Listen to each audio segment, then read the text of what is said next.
বিসমিল্লাহির রহমানির রহিম নাহমাদুহু ওয়ানুসাল্লি আলা রাসূলিহিল করিম। আমরা আল্লাহর বরকতময় নামে শুরু করছি। আমরা তার প্রশংসা করি এবং তার পবিত্রতা ঘোষণা করি, যেমনটি তার প্রশংসা ও গুণগান করা উচিত। এবং আমরা শান্তি ও বরকতের জন্য দোয়া করি তার সকল সম্মানিত রাসূলগণের প্রতি, বিশেষ করে তাদের মধ্যে সর্বশেষ নবী মুহাম্মদ সাল্লাল্লাহু আলাইহি ওয়াসাল্লামের প্রতি। কুয়ালালামপুরের আমপামের গ্যালারি নূর রওদা থেকে আপনাদের আসসালামু আলাইকুম ওয়ারাহমাতুল্লাহি ওয়াবারাকাতুহু জানিয়ে স্বাগত জানাচ্ছি। আজ ছিল সফর মাসের প্রথম দিন। আজ রাত হল সফর মাসের দ্বিতীয় রাত, কারণ চাঁদ দেখা যায়নি। আমরা সোমবার রাতে চাঁদ দেখতে পাইনি, তাই মঙ্গলবার বা গতকাল ছিল মহররম মাসের শেষ দিন। তবে কেউ যদি আমাদের খবর দেয় যে চাঁদ দেখা গেছে, তবে আমরা তা পরিবর্তন করতে পারি যদি আমরা খবর পাই যে চাঁদ দেখা গেছে। এখন পর্যন্ত আমরা চাঁদ দেখার কোনো খবর পাইনি, তাই আমরা সঠিক সিদ্ধান্তে পৌঁছেছি যে গতকালই ছিল মহররম মাসের শেষ দিন। মালয়েশিয়া কি সিদ্ধান্ত নেবে সেটা তাদের ব্যাপার। আমি বলছি আমরা কি সিদ্ধান্ত নিচ্ছি। আর আজ ছিল সফর মাসের প্রথম দিন। আর আমাদের আলোচনার বিষয় হল আখেরি জামান বা শেষ জামানার জন্য মুসলমানদের প্রতি উপদেশ। আমরা এই কথা স্মরণ করে শুরু করছি যে নবী মুহাম্মদ আলাইহিস সালাতু ওয়াসসালাম শেষ জামানা সম্পর্কে কথা বলেছেন। তিনি বলেছেন এটি হবে আদম আলাইহিস সালামের সময় থেকে শুরু করে শেষ দিন পর্যন্ত মানবজাতির অভিজ্ঞতায় সবচেয়ে বড় পরীক্ষার, ফিতনার সময়। তাই সব সময়ের মধ্যে সবচেয়ে বিপজ্জনক সময় হল এই শেষ জামানা। সুতরাং শেষ জামানার জন্য কেউ যে সর্বোত্তম উপদেশ পেতে পারে তা হল সুরক্ষা বা আশ্রয় প্রার্থনা করা। শেষ জামানার ফিতনা ও বিপদ থেকে বাঁচার জন্য আশ্রয় চাওয়া। আর সবচাইতে উত্তম সুরক্ষা হল সেই সুরক্ষা যা আল্লাহ প্রদান করেন, আর তিনি এই উম্মতকে সেই সুরক্ষা দিয়েছেন কুরআনের মাধ্যমে। আমি কুরআনের সূরা আল ইসরা থেকে উদ্ধৃত করে শুরু করছি। সূরা আল ইসরাতে আল্লাহ তাআলা যা বলেছেন, আউযু বিল্লাহি মিনাশ শাইতানির রাজিম, ওয়া ইযা ক্বারাতাল কুরআনা, এবং যখন তুমি কুরআন পাঠ করো, অর্থাৎ যখন আপনি সঠিকভাবে কুরআন পাঠ করেন, মানে আপনি কুরআন সেভাবে পাঠ করেন যেভাবে আল্লাহ এটি পাঠ করেছেন। এক মিনিট অপেক্ষা করুন, আল্লাহ কি কখনো কুরআন পাঠ করেছেন? তিনি কখন এটি পাঠ করলেন এবং কার কাছে পাঠ করলেন? তাই আমরা এখন সূরা আল কিয়ামাতে যাচ্ছি এবং এরপর আবার সূরা আল ইসরাতে ফিরে আসব। কুরআন থেকে আমার দ্বিতীয় উদ্ধৃতি। সূরা আল কিয়ামাতে আল্লাহ নবী মুহাম্মদ সাল্লাল্লাহু আলাইহি ওয়াসাল্লামের সাথে কথা বলছেন এবং তিনি তাকে বলছেন, ফাইযা ক্বারানাহু ফাত্তাবি' কুরআনাহু, অতঃপর যখন আমি আপনার নিকট এই কুরআন পাঠ করি তখন আপনি সেই পাঠের অনুসরণ করুন। আমি ভুল হলে আমাকে শুধরে দেবেন, কেউ কথা বলতে চান না।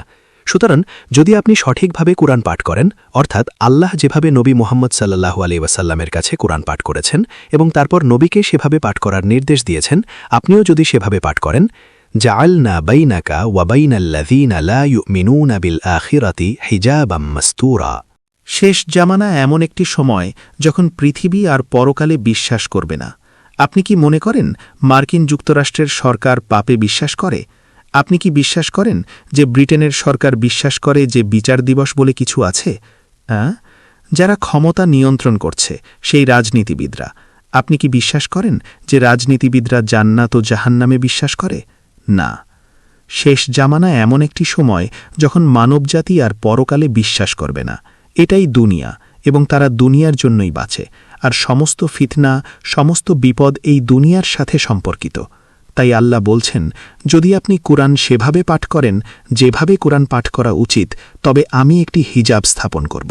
হিজাব একটি পর্দা, এমন কিছু যা আপনাকে আলাদা করে রাখে, বাইনাকা ওয়া বাইনাল্লাযীনা লা ইউমিনুনা বিল আখিরা, এবং সেই হিজাব আপনাকে তাদের থেকে আলাদা করে রাখবে আখেরি জামানার ফিতনা থেকে। এবং সেই হিজাব হবে মাস্তুর, এটি আপনাকে আবৃত করবে এবং আপনাকে রক্ষা করবে। এবং তাই এটি আমাদের লেকচারের শুরু এবং এটি আমাদের লেকচারের শেষ। একজন মুমিন, একজন বাবা মা এবং আপনাদের সন্তানদের জন্য আখেরি জামানার সবচেয়ে সেরা উপদেশ হল আখেরি জামানার ফিতনা থেকে সুরক্ষা চাওয়া। আর যেভাবে আপনি সুরক্ষা চাইবেন তা হল কুরআন তিলাওয়াতের মাধ্যমে। এবং আপনাকে অবশ্যই কুরআন সেভাবে তিলাওয়াত করতে হবে যেভাবে আল্লাহ তিলাওয়াত করেছেন। আর যদি আপনি তা করেন তবে এই কুরআন আপনাকে রক্ষা করবে। তারা আপনার ক্ষতি করতে চাইতে পারে, কিন্তু আল্লাহ আপনাকে রক্ষা করবেন। তারা আমাকে আক্রমণ করেছে। আমার মনে হয় না আধুনিক যুগে ইসলামের কোনো আলেম আমার চেয়ে বেশি আক্রমণের শিকার হয়েছেন। তবুও আমি টিকে আছি, আমি বেঁচে আছি, এবং এর মাত্র একটিই ব্যাখ্যা আছে, আর তা হল আল্লাহ আমাকে রক্ষা করেছেন। তাহলে আল্লাহ কিভাবে কোরআন পাঠ করেছেন? নবী মোহাম্মদ আলাইহিসসালাতু ওয়াসালাম সম্পর্কে আখিরি জামানার একটি খুব অদ্ভুত ভবিষ্যৎবাণী রয়েছে। তিনি বলেছেন, আখিরি জামানায় সময় দ্রুত থেকে দ্রুততর হবে। একটি পুরো বছর চলে যাবে একটি মাসের মতো, একটি পুরো মাস একটি সপ্তাহের মতো, একটি পুরো সপ্তাহ একটি দিনের মতো, একটি পুরো দিন একটি ঘণ্টার মতো, আর একটি ঘণ্টা আগুনের স্ফুলিঙ্গ জ্বালাতে যতটুকু সময় লাগে ঠিক ততটুকু সময়ের মতো মনে হবে। যদি আপনি অনুভব করেন যে সময় দ্রুত এবং আরও দ্রুত চলে যাচ্ছে, তবে এটি প্রমাণ করে যে আপনার কাছে কোরআনের সুরক্ষা নেই। আমি কয়েক বছর আগে ব্রিটেনের একটি মসজিদে ছিলাম। আমি মসজিদে উপস্থিত সবাইকে জিজ্ঞেস করলাম, হাত তুলুন যদি আপনারা অনুভব করেন যে সময় দ্রুত চলে যাচ্ছে। ইমাম ছাড়া সবাই হাত তুলল। আমি ইমামের দিকে ফিরে তাকে অভিনন্দন জানাতে যাচ্ছিলাম, অন্তত তিনি হাত তোলেননি। ঠিক তখন তিনিও হাত তুলে ফেললেন। এই হলো আজকের পৃথিবী, যেখানে সবাই ইল্লা মাশা আল্লাহ সবাই অনুভব করছে সময় দ্রুত থেকে দ্রুততর হচ্ছে। কিন্তু যখন আপনি কোরআন সেভাবে পাঠ করবেন যেভাবে কোরআন পাঠ করা উচিত, তখন আপনি সময় দ্রুত চলে যাচ্ছে বলে অনুভব করবেন না। আপনি সময়ের এই দ্রুত গতি টের পাবেন না। আমি মোটেও অনুভব করি না যে সময় দ্রুত যাচ্ছে। তাই এটি আপনার ভেতরে থাকা প্রমাণ। যদি আপনি অনুভব করেন সময় দ্রুত যাচ্ছে, তবে আপনার কোরআনের সুরক্ষা নেই। সুতরাং এখন কাজে নামার সময়। আমি কিভাবে কোরআন সেভাবে পাঠ করব যেভাবে আল্লাহ পাঠ করেছেন।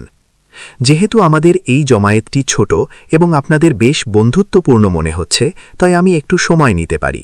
সুতরাং আমরা আজ হয়তো কিছুক্ষণ এখানে থাকব, ঠিক আছে? কেন আল্লাহ কোরআনকে বিভিন্ন সূরায় বিভক্ত করেছেন? ব্রিটেনের একজন বিশিষ্ট আলেম ত্রিনিদাদে আমাকে দেখতে এসেছিলেন। যখন তিনি এলেন, আমি তাকে জিজ্ঞেস করলাম, কোরআনকে কে বিভিন্ন সূরায় আলাদা করেছেন? কাজটি কে করেছেন? তিনি আমাকে বললেন, আমার মনে হয় এটি সম্ভবত আবু বকর সিদ্দিকের সময়ে করা হয়েছিল। ওটাই ছিল তার উত্তর। আমি চুপ থাকাটাই শ্রেয় মনে করলাম। আমি কোনো মন্তব্য করিনি। আমি তাকে লজ্জিত করতে চাইনি। সূরা আল ইসরাতে আল্লাহ যা বলেছেন, ওয়া কোরআনান ফারাকনাহু, আমি কোরআনকে পৃথক করেছি, মানে বিভিন্ন সূরাতে ভাগ করেছি। আমি এটা করেছি লিতাকরাআহু, আমি এটা করেছি তিলাওয়াতের উদ্দেশ্যে, গবেষণার জন্য নয়, তিলাওয়াতের জন্য। তাই আল্লাহ কুরআনকে বিভিন্ন সূরাতে ভাগ করেছেন, আর তিনি এটা করেছেন তিলাওয়াতের উদ্দেশ্যে। শুনুন তবে, আল্লাহ কুরআন পাঠিয়েছেন তাদের জন্য যারা চিন্তা ভাবনা করে, শুধু তাদের জন্য নয় যারা বসে বসে ডুরিয়ান খায়। কি? তিনি কুরআন পাঠিয়েছেন চিন্তাশীল মানুষদের জন্য। তাহলে কেন? যখন তিনি বললেন, ওয়ালাকাদ আতাইনাকা সাবআন মিনাল মাসানি ওয়াল কুরআন আল আযীম, তিনি সূরা আল ফাতিহাকে বাকি কোরআন থেকে আলাদা করে দিলেন। তাই যখনই আপনি কোরআন তিলাওয়াত শুরু করেন, আপনি সবসময়ই সূরা আল ফাতিহা দিয়ে শুরু করেন, তাই তো? তাহলে ফাতিহার পর কোরআনের প্রথম সূরা হল আল বাকারা। এখন প্রশ্ন হল, তিনি কেন সবচাইতে বড় সূরাটি একেবারে শুরুতে রাখলেন? দ্বিতীয় প্রশ্ন, কেন কোরআনের সব বড় সূরাগুলো শুরুর দিকে? তৃতীয় প্রশ্ন, কেন তিনি কোরআনের শেষের দিকে ছোট সূরাগুলো দিয়েছেন? এই প্রশ্নের উত্তর খোঁজার জন্য কারো কাছে যাবেন না, তারা আপনাকে উত্তর দেবে না। আপনাকে নিজেকেই চিন্তা করতে হবে, আপনাকেই ভাবতে হবে।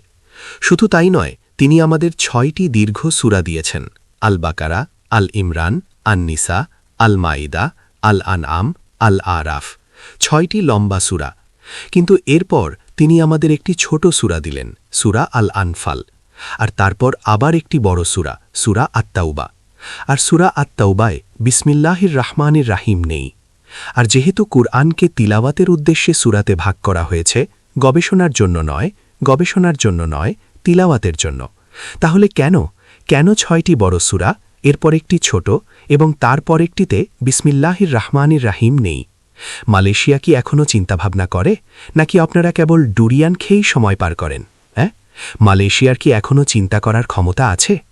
শুনুন তবে, যখন আমরা চিন্তা করি আল্লাহ আমাদের জন্য চমৎকার সব বিষয় উন্মোচন করেন, তিনি কুরআনে বলেছেন, 7 বার বলেছেন, তিনি এটি 7 বার পুনরাবৃত্তি করেছেন যে তিনি আসমান ও জমিন সৃষ্টি করেছেন 6 দিনে। ওয়াখালাকাস সামাওয়াতি ওয়াল আরদা ফি সিত্তাতি আইয়ামিন, 6 দিন। কতবার? 7 বার, হয়তো আরও বেশি, আমি তো 7 বার গুনেছি। এবং এটি এতটাই গুরুত্বপূর্ণ ছিল যে আমাদের আগে যে শরিয়া এসেছিল সেখানে তিনি তাদের সাপ্ত বা বিশ্রামের দিনের বিধান দিয়েছিলেন। 7ম দিনে তিনি তাদের কাজ করতে নিষেধ করেছিলেন। তারা প্রার্থনা করতে পারত, বিশ্রাম নিতে পারত, কিন্তু কাজ করতে পারত না, সৃষ্টির সেই 6 দিনকে স্মরণ করার জন্য। সৃষ্টির এই 6 দিন হল সময়ের কাঠামোর ভিত্তি, সময়। আর আখিরুজ্জামান বা শেষ জামানার বড় পরীক্ষা হল সময় দ্রুত থেকে দ্রুততর হয়ে যাওয়া। তাই সৃষ্টির 6 দিনকে স্মরণ করা গুরুত্বপূর্ণ ছিল, কারণ এটি সময়ের ব্যবস্থার ভিত্তি। আর যখন বনি ইসরায়েলের একদল লোক সাবতের দিনে মাছ ধরতে গেল, আপনারা ঘটনাটা জানেন তো? সপ্তাহের প্রতিদিন কোনো মাছ নেই, কিন্তু সাবতের দিনে সব মাছ চলে আসত। কোন সূরা? কেউ আমাকে সাহায্য করুন, কোন সূরা? হ্যাঁ, কে বললেন? মাশাআল্লাহ, সূরা আল আরাফ। ঠিক আছে, আপনি আর কোনো প্রশ্নের উত্তর দেবেন না। এবং তারা মাছ ধরতে গেল, এবং শেষ পর্যন্ত এই লোকেরা রোম থেকে বিচ্ছিন্ন হয়ে গেল। রোম মানে কনস্ট্যান্টিনোপল। এবং তারা পশ্চিমে এসে আধুনিক পশ্চিমা সভ্যতা গড়ে তুলল। আর আল্লাহ তাদের অভিশাপ দিলেন। তিনি কি বললেন? কুনু কিরাদাতান খাসিইন। ঠিক আছে, আপনি আর প্রশ্নের উত্তর দেবেন না। বানর হয়ে যাও, বান্দর। বান্দর মানে বানর তো? ঘৃণিত বানর হয়ে যাও। একজন মানুষ কিয়ামত পর্যন্ত মানুষই থাকবে। আল্লাহ মানুষকে অন্য কোনো সৃষ্টিতে রূপান্তর করবেন না। লা তাবদীলা লিখালকিল্লাহে।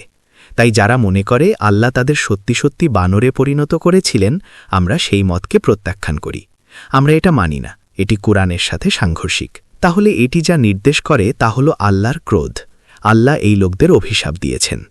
বানররা কাপড় পরে না, কিন্তু এতে ঘৃণ্য কিছু নেই, ওটাই তাদের ফিতরত বা স্বভাব। কিন্তু এরা এমন এক জাতি যারা জনসম্মুখে নগ্নতাকে ক্রমশ বেশি পছন্দ করবে। আপনি যদি শপিং মলগুলোতে যান, দেখবেন মালয়েশিয়া এখন শপিং মলে তাদের কিছু কাপড় খুলে ফেলছে এবং পা প্রদর্শন করছে। গ্রামে নয়, শপিং মলে। এটাই সেই অভিশাপের শুরু। এরা এমন লোক যারা শেষ পর্যন্ত বানরের মতো জীবনযাপন করবে, কাপড় খুলে ফেলবে। বানররা তাদের দাম্পত্য জীবন বা একান্ত কাজ জনসম্মুখেই করে, কিন্তু তাতে লজ্জার কিছু নেই, ওটাই তাদের ফিতরত। কিন্তু এরা এমন এক জাতি যারা জনসম্মুখে যৌন সম্পর্ক স্থাপনকে ক্রমশ অধিকার দেবে, জনসম্মুখে। এটাই সেই অভিশাপ, তাদের ওপর আল্লাহর লানত। তাহলে দেখুন সাবত বা বিশ্রাম দিবস কতটা গুরুত্বপূর্ণ ছিল। তাই আমরা যারা চিন্তা করি, আমরা প্রশ্ন করি, যদি আগের শরিয়াতে এটি এত গুরুত্বপূর্ণ হয়ে থাকে, তবে আমাদের এই শরিয়াতে সাবত কোথায়? আমাদের শরিয়াতে সৃষ্টির 6 দিনকে স্মরণ করার জন্য কি আছে যা সময়ের কাঠামোর ভিত্তি? এটাই আমাদের উত্তর। আপনারা যদি বলেন আমরা ভুল, তবে সঠিকটা আমাদের বলুন। আমরা বলি, আল্লাহ কোরআনের শুরুতে আমাদের 6টি বড় সূরা দিয়েছেন, কারণ এই 6টি সূরা সৃষ্টির 6 দিনের প্রতিনিধিত্ব করে। এটাই আমাদের উত্তর। তাই আজ আমি সূরা আল বাকারা তিলাওয়াত করেছি। কিন্তু যেহেতু এই বৃদ্ধ বয়সে আমি একই সাথে 3টি বই লিখছি, আমার শক্তি সীমিত। তাই আজ সকালে ফজরের আগে আমি সূরার অর্ধেক তিলাওয়াত করেছি। তারপর আমাকে থামতে হয়েছে, এবং পরে দিনের বেলা বাকিটা পড়ে আল বাকারা শেষ করতে পেরেছি। কিন্তু একজন যুবক হয়তো এক বসাতেই সবটা পড়ে ফেলবে। তাই আজ যখন আমি সূরা আল বাকারা তিলাওয়াত করছিলাম, আমি সৃষ্টির প্রথম দিনটিকে অনুভব করছিলাম, এবং পরের 5 দিনের জন্য তাই। আমার হৃদয় সৃষ্টির 6 দিনের সাথে স্পন্দিত হচ্ছে। তাই আমার হৃদয় সেই সময়ের ব্যবস্থায় ফিরে যাচ্ছে যা আল্লাহ সৃষ্টি করেছেন। 7ম দিনের কি হবে? উত্তর, আমরা বলি সূরা আল আনফাল ছোট হওয়ার কারণ, এবং আনফালের পরে যে সূরাটি আসে অর্থাৎ সূরা আত-তাওবা, এটি কোরআনের একমাত্র সূরা যার শুরুতে বিসমিল্লাহির রহমানির রহিম নেই, আর এটি কোনো মতেই দুর্ঘটনাবশত হতে পারে না। তাহলে আনফাল কেন ছোট, আর তাওবা কেন বিসমিল্লাহির রহমানির রহিম ছাড়া? আমাদের উত্তর হল, আল্লাহ এমনটা করেছেন আমাদের এটা বোঝাতে যে তিনি চান আমরা যেন 7ম দিনের জুজ বা অংশ হিসেবে এই 2টি সূরাকে একত্রিত করি। আর 7ম দিনের জন্য এই 2টি সূরাকে একত্রিত করার মাধ্যমে আমাদের সাবত বা বিশ্রাম হল মাসের 7ম দিন। তাদের সাবত ছিল সপ্তাহের 7ম দিন।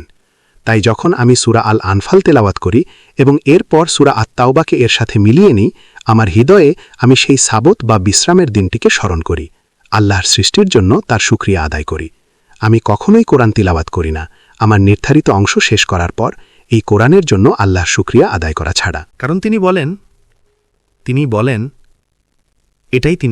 তিনি বলেন ওয়াইস তাআজ্জান্না লাইন শাকারতুম লা আজিদান্নাকুম, যদি তোমরা আমার প্রতি কৃতজ্ঞ হও তবে আমি তোমাদের আরও দেব এবং আরও দেব। আর এভাবেই তিনি নবী মুহাম্মদ আলাইহিস সালাতু ওয়াস সালামের কাছে কোরআন তিলাওয়াত করেছিলেন। কিন্তু লম্বা সূরাগুলো তিলাওয়াত করতে অনেক প্রচেষ্টার দরকার হয়। তাহলে এখন প্রশ্ন হল, কেন লম্বা সূরাগুলো শুরুতে আর শেষে শুধু ছোট ছোট সূরা? এর উত্তরটি আপনার মুখে হাসি ফোটাবে। আল্লাহ চান আপনি চাঁদের সাথে জীবনযাপন করুন। যখন চাঁদ নতুন, তখন তিনি চান আপনি শক্তিশালী থাকুন, সর্বোত্তম চেষ্টা করুন। আপনি যা কিছুই করেন মাসের শুরুতে নিজের সেরা কাজটা করুন। আর যখন মাস পুরনো হয়ে যায় এবং আপনি ক্লান্ত হয়ে পড়েন, চাঁদও পুরনো হয়ে যায়, তখন তিনি আপনাকে দেন ছোট ছোট সূরা, আপনার জন্য সহজ করে দেন।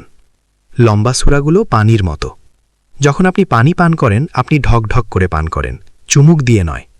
কিন্তু জান্নাতে ওয়াইন আছে, আর আল্লাহ সেই ওয়াইন সম্পর্কে বলেন লাজ্জাতাল লিশ্শারিবিন। আপনারা কি এটা জানেন? মাথা নাড়ান। জান্নাতে ওয়াইন আছে, আর তাতে আপনি মাতাল হবেন না। আর তিনি সেই ওয়াইন সম্পর্কে বলেন লাজ্জাতাল লিশ্শারিবিন, সুস্বাদু, পানকারীদের জন্য সুস্বাদু। কিন্তু ওয়াইন আপনি পানির মতো পান করেন না, আপনি চুমুক দেন, আপনি ধীরে ধীরে স্বাদ নেন। তাই লম্বা সূরাগুলো পানির মতো, আর ছোটগুলো ওয়াইনের মতো। লম্বাগুলো আপনি দ্রুত তিলাওয়াত করেন, ছোটগুলো আপনি সময় নিয়ে ধীরে পড়েন। আপনি সেগুলোর স্বাদ আস্বাদন করেন, কারণ ছোট সূরাগুলোর গভীরে আপনাকে প্রবেশ করতে হয়। এভাবেই আমরা কোরআন তিলাওয়াত করি।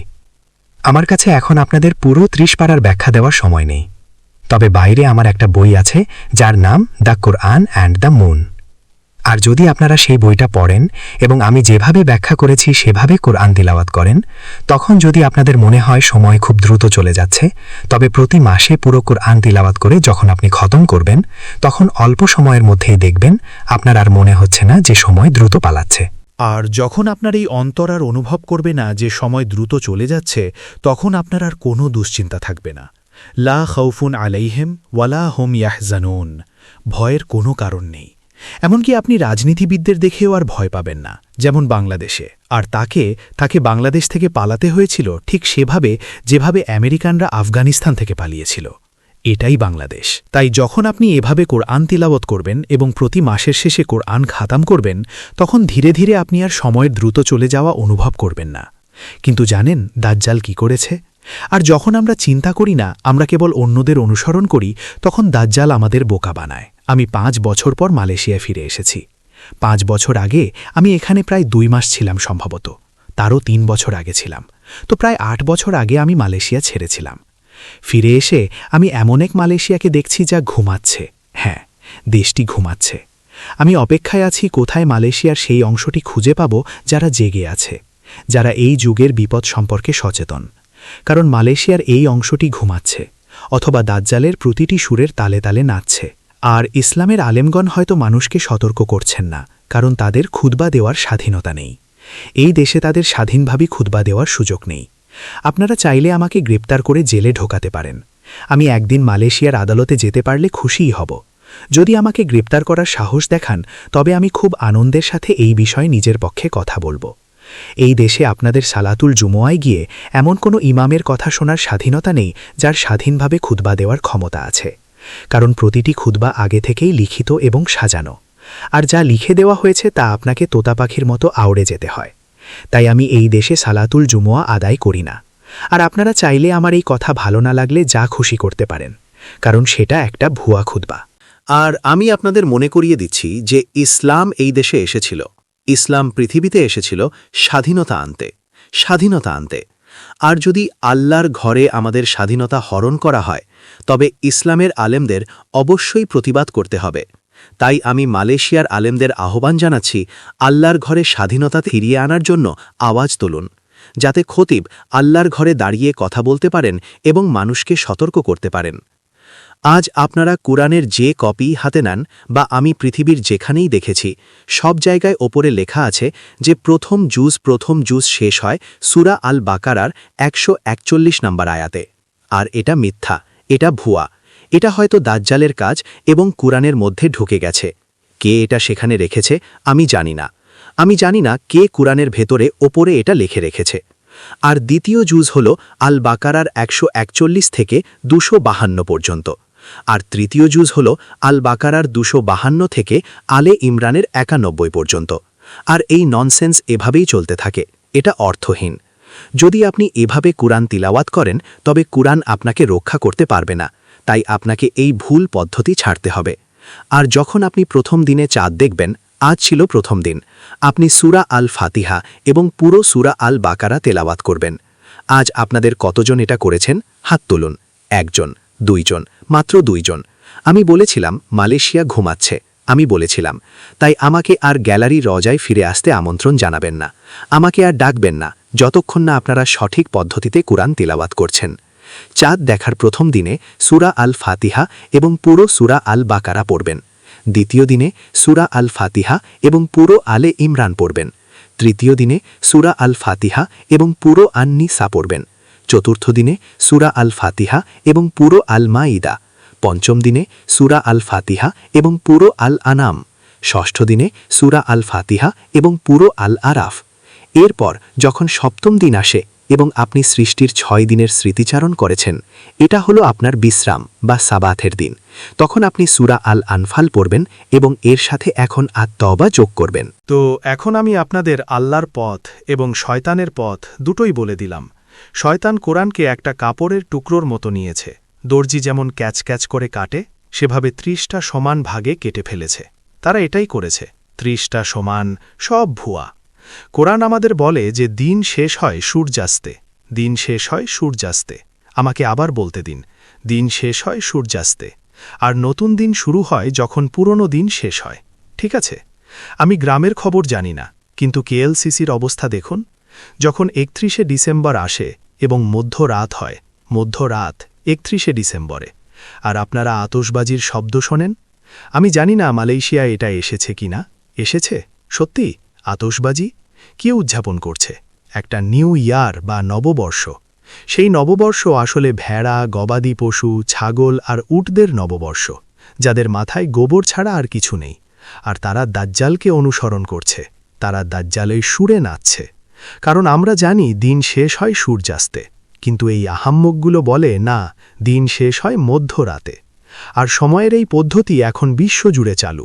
প্রতিটি এয়ারলাইন এই সময় পদ্ধতি মেনে চলে যে দিন শেষ হয় মধ্যরাতে আর নতুন দিন শুরু হয় মধ্যরাতে। এটা হলো বোকামিতে পিএইচডি করা।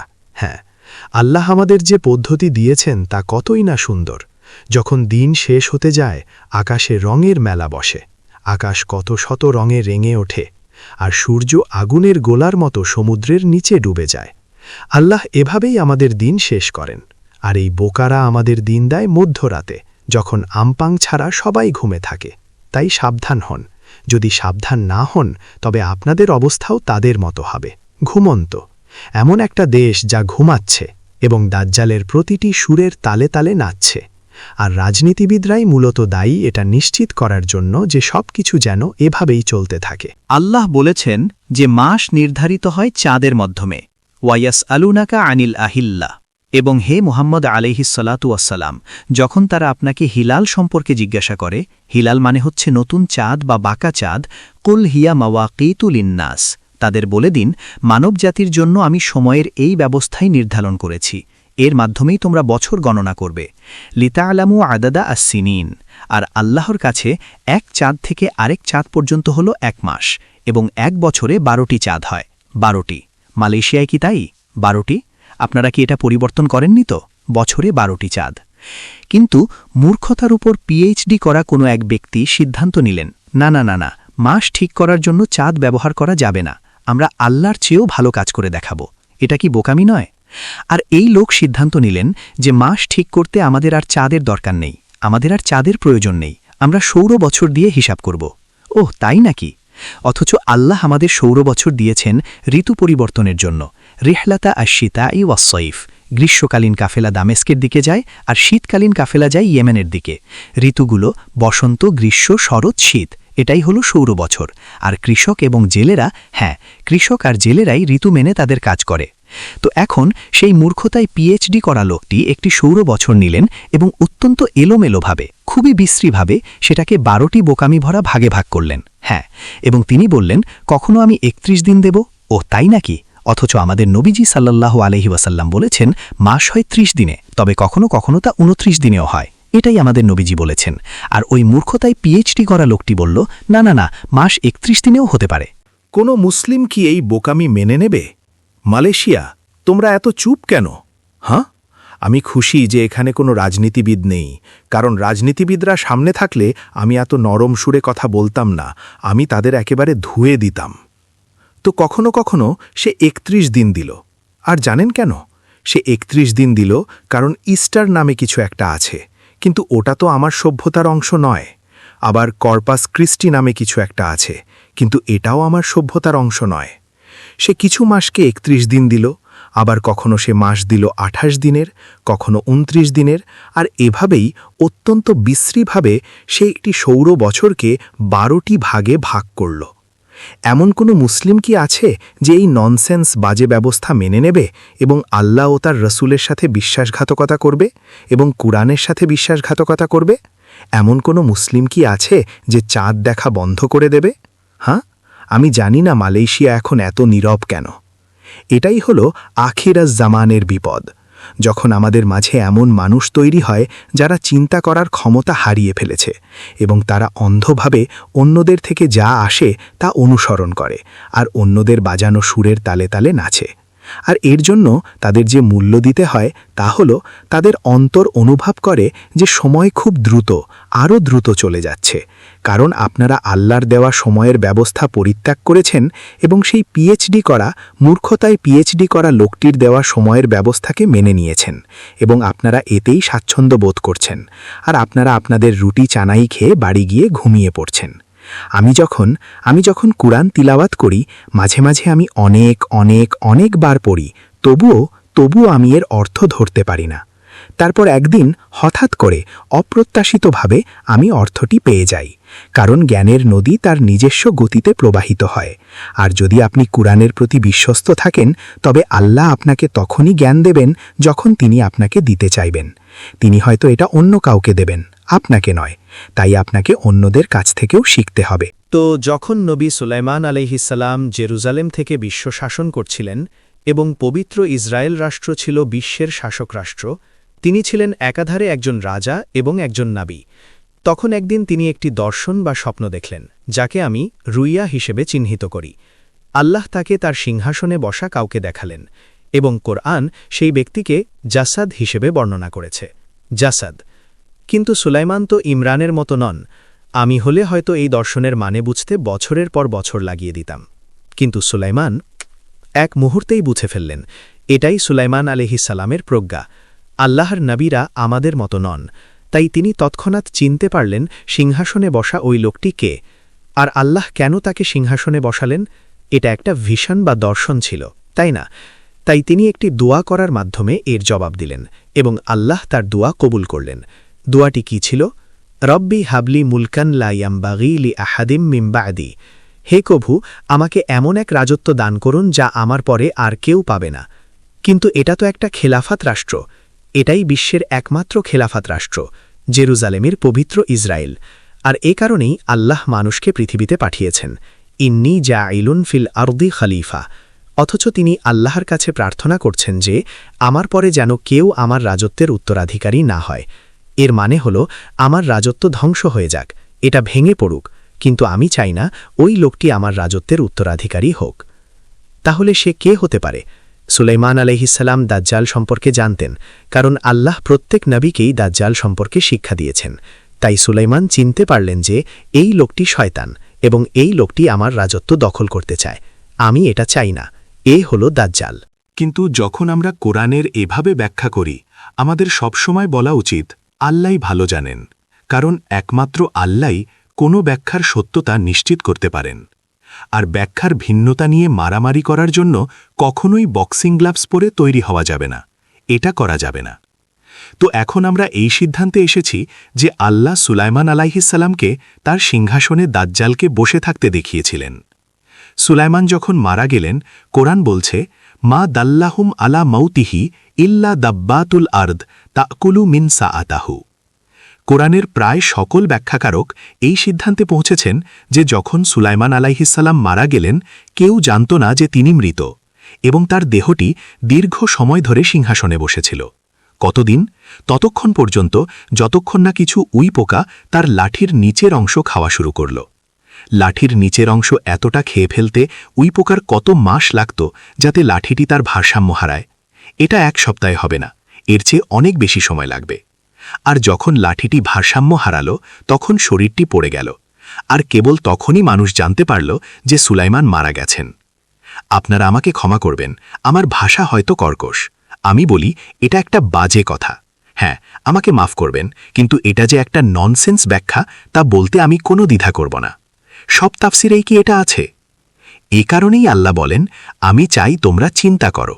আমি কোরআন পাঠিয়েছি লিকাউমিন ইয়াতাফাক্কারুন, সেই সম্প্রদায়ের জন্য যারা চিন্তা ভাবনা করে। গতানুগতিক বা চেনা পথে অন্ধের মতো চলবেন না। আগে থেকে যা কিছু চলে আসছে তার সব কিছুই চোখ বন্ধ করে মেনে নিতে হবে এমনটা করবেন না, বরং বিচার বিবেচনা করুন। যদি সেটা সঠিক হয় তবেই গ্রহণ করুন, আর যদি দেখেন সেটা অবাস্তব বা অর্থহীন তবে স্পষ্টভাবে বলুন যে এটা বাজে কথা, আর আমি বলছি এটা আসলেই বাজে কথা। একজন রাজা কিভাবে সারা দিন সিংহাসনে বসে থাকতে পারেন? কোনো কিছু না খেয়ে, কোনো কিছু পান না করে? তার কি টয়লেটে যাওয়ার প্রয়োজন হয় না? হ্যাঁ, তার কি বেডরুমে গিয়ে ঘুমানোর দরকার হয় না? আর আপনারা আমার কাছে আশা করেন যেখানে আল্লাহ আমাকে মাথায় ঘিলু দিয়েছেন আমি এটা মেনে নেব যে একজন রাজা সপ্তাহের পর সপ্তাহ, মাসের পর মাস, এমনকি বছরের পর বছর সিংহাসনে বসে রইলেন আর কেউ টেরও পেল না যে তিনি মারা গেছেন?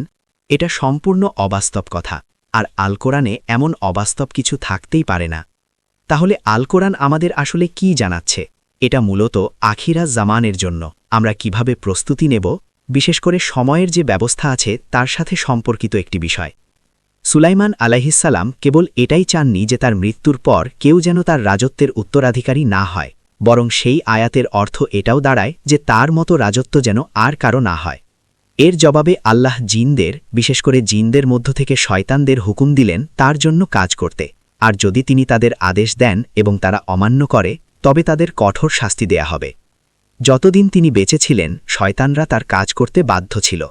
জিনদের মধ্যে এই শয়তানদের কেউ কেউ ছিল শেকলে বাধা, ওয়াত আখারিনা মুকাররানিনা ফিল আসফাদ, আর অন্য শয়তানরা ছিল শিকলে আবদ্ধ। যখন তিনি মারা গেলেন সবাই জানতে পারল তিনি মৃত, কেবল জিনরা ছাড়া। কেন জিনরা বুঝতে পারল না যে তিনি মারা গেছেন? উত্তর হল কারণ জিনরা তাকে তখনও জীবিত দেখতে পাচ্ছিল। হ্যাঁ, যদিও তিনি মৃত ছিলেন তবুও জিনরা তাকে হাঁটতে, কথা বলতে এবং পানাহার করতে দেখছিল। এটা কিভাবে সম্ভব? আজকের দিনে ভাবুন, আপনাদের একজন প্রধানমন্ত্রী ছিলেন টুঙ্কু আব্দুর রহমান, তাই না? আজ আপনি টেলিভিশন চালু করলেই তাকে দেখতে পান, তার কথা শুনতে পান। ইন্দোনেশিয়ার একসময় একজন মহান নেতা ছিলেন যাকে এখন তারা ভুলে গেছে। তার নাম ছিলেন আহমেদ সুকার্নো। টিভি অন করলেই আজকেও আহমেদ সুকার্নোকে দেখা যায়, অথচ তিনি মারা গেছেন। জিনরা কিভাবে তাকে মৃত হওয়ার পরেও জীবিত দেখছিল? উত্তর হল সিংহাসনে বসেছিল জাসাদ। ওয়ালাকাদ ফাতান্না সুলাইমানা ওয়া আলকাইনা আলা কুরসিয়িহি জাসাদান। আর আমি সুলাইমানকে পরীক্ষা করলাম এবং তার সিংহাসনের উপর একটি জাসাদ রেখে দিলাম। সেই জাসাদ সিংহাসনে বসেছিল, আর জাসাদটি একটি লাঠি ধরে রেখেছিল, কিন্তু সেই লাঠির মধ্যে ছিল এক অলৌকিক ক্ষমতা। মুসা আলাইহিসসালামের লাঠি মাটিতে ফেললে তা সাপে পরিণত হতো। মুসা আলাইহিসসালামের লাঠি দিয়ে পানিতে আঘাত করলে লোহিত সাগর দুভাগ হয়ে যেত।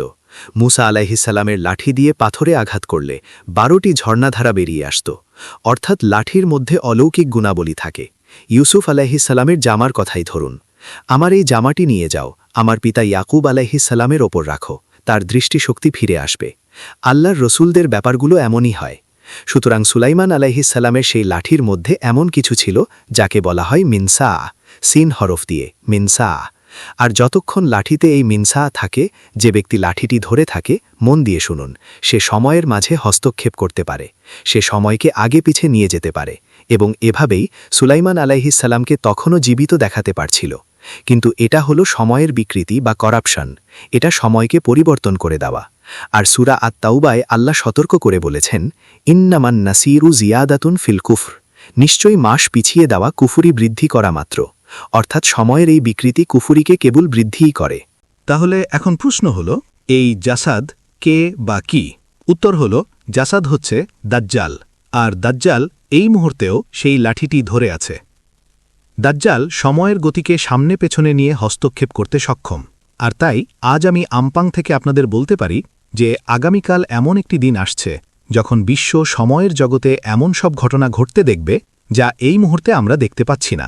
এটা আসছে কারণ সে এখনও সেই লাঠি ধরে আছে এবং সে এখনও সময়ে হস্তক্ষেপ করতে পারে। এর মানে হল, বিশ্বে সময়ের ব্যবস্থার ওপর যে আক্রমণ চলছে তা দিন দিন আরও বিপজ্জনক হয়ে উঠবে, আর এ কারণেই আখিরাজ জামানে আপনার সুরক্ষা প্রয়োজন। আর সবচেয়ে বড় সুরক্ষা, যা আপনার অন্তরকে আল্লাহর তৈরি সময়ের ব্যবস্থার সাথে পুনরায় সংযুক্ত করবে, তা হল আল কুরআন সেভাবে তিলাওয়াত করা যেভাবে আল্লাহ তিলাওয়াত করেছেন। কখনো কখনো আপনার জুজ হয়তো মাত্র একটি সূরা হতে পারে, কিন্তু কখনোই কোনো সূরা অসম্পূর্ণ রেখে দেবেন না, কখনোই না। আর সবসময় চেষ্টা করবেন ঘুমানোর আগেই আপনার নির্ধারিত জুজ তিলাওয়াত শেষ করতে। কখনো কখনো নবী মোহাম্মদ আলাইহিসসালাতুয়াসাল্লামও খুব ব্যস্ত থাকতেন এবং ফজর ওয়াক্তে তার নির্ধারিত জুজ পড়ার সময় পেতেন না। মাঝে মধ্যে আমার সাথেও এমন হয়।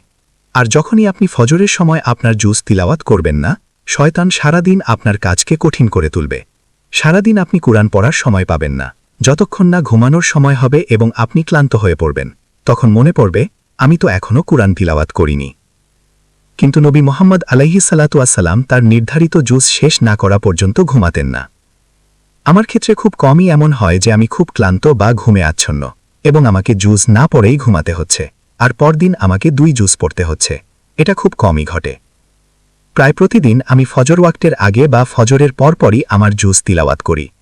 আর যখন আমি এটা করি, দিনের বাকি সময়টা খুব সুন্দরভাবে কাটে। কিন্তু মাঝে মধ্যে সময় পাই না বা খুব ক্লান্ত থাকি। আমি তো এখন বৃদ্ধ হয়েছি, তাই ফজরের সময় জুজ পড়তে পারি না। তখন দিনের অন্য কোনো সময়ে আমাকে সেটা পড়ার জন্য সময় বের করে নিতে হয়, কিন্তু অবশ্যই ঘুমাতে যাওয়ার আগে। আজ রাতে আমি আপনাদের কাছে এই কথাটি রেখে যাচ্ছি যে আখিরাজ জামানে সময়ের ব্যবস্থার সিস্টেম অফ টাইমের বিপদটি হল সবচেয়ে বড় বিপদ। সময়ের সেই ব্যবস্থা যা আল্লাহর পক্ষ থেকে এসেছে, তার বিকৃতি। আর যদি আপনি আল্লাহর দেওয়া সময়ের এই ব্যবস্থাকে পরিত্যাগ করেন বা এর সাথে বিশ্বাসঘাতকতা করেন, তবে তার শাস্তি হল আপনার মনে হবে সময় খুব দ্রুত চলে যাচ্ছে, দ্রুত, আরও দ্রুত। আর যখন আপনি অনুভব করবেন যে সময় দ্রুত থেকে দ্রুততর গতিতে চলে যাচ্ছে, তখন বুঝবেন এটাই সেই প্রমাণ যে আপনি আল্লাহর দেওয়া সময়ের ব্যবস্থাকে পরিত্যাগ করেছেন এবং আপনি দাজ্জালকে অনুসরণ করছেন। তাই দয়া করে আমার বই the Quran and the moon পড়ুন এবং সেখানে আমি তিলাওয়াতের যে নিয়ম দিয়েছি তা অনুসরণ করুন। ইনশাআল্লাহ আপনারা প্রতি মাসে কুরআন খাতম করতে পারবেন। তবে এর চেয়েও গুরুত্বপূর্ণ, অনেক বেশি গুরুত্বপূর্ণ হল আপনার সন্তানদের বিষয়টি। যখন বাচ্চার বয়স 7 বছর হবে তখন যেন সে কুরআন তিলাওয়াত করতে পারে। যখন বাচ্চার বয়স 10 বছর হবে তখন যেন সে প্রতি মাসে কুরআন খাতম করতে পারে। আর একবার শেষ হলে আবার শুরু করবে, শেষ হলে আবার শুরু করবে। সেই শিশু সারা জীবন এভাবে কুরআন তিলাওয়াত করে যাবে। আর এই কুরআন সেই শিশুকে রক্ষা করবে যেন সে বড় হয়ে কখনো রাজনীতিবিদ না হয়।